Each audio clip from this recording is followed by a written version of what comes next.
আমি চাই তুমি অভিযোগ থামাও টিয়ামেত। তুমি তোমার কাজ করো।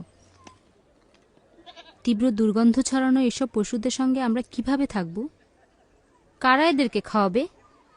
হাম বলেছে পুরো দুনিয়াতে আমরা এখন হাসির পাত্র।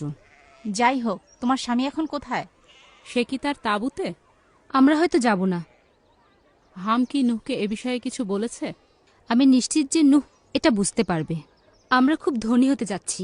হাম এবং ফাসাম জাহাজটির নির্মাণের বিষয়ে সবাইকে বলতে যাচ্ছে। কেন এবং কিসের জন্য তৈরি হচ্ছে এটাও বলবে। এবং হাম বলেছে দুনিয়ার সব জায়গা থেকে লোকেরা এটা দেখতে আসছে। তোমার আচরণ আমার পছন্দ হচ্ছে না। আমি সত্যিই লজ্জিত যে আমার আব্বা খুবই নিচে নেমে গেছে। নিচে নেমে গেছে? তুমি মনে করছো আমার স্বামীর সঙ্গে কাজ করে তোমার আব্বা নিচু হয়ে গেছে? তোমার আসলে হিংসা হচ্ছে কাই, যে জিয়াফত এমন একটি বিরাট সুযোগ গ্রহণ করেনি। জিয়াফত খুবই ভদ্র এবং দয়ালু মানুষ। পানি মিশানো মদ, স্বাদ সিরকার মতো। বেশি লাভের জন্য সে এমন কাজ করে না। তুমি কি বলছো যে তোমার নিজের আব্বা একজন চোর? অবশ্যই, এবং তোমার স্বামীও ওই রকম। হাম চোর নয়। তুমি আমাকে মারলে কেন? তুমি কি করলে? তুমি এক দুর্বল মেয়েকে মারলে যে নিজেকে রক্ষা করতে পারে না। দেখো তার মুখের অবস্থা কি করেছো। কি লাভ হলো তোমার? আপনি কি শোনেনি সে হাম সম্পর্কে কি বলেছে?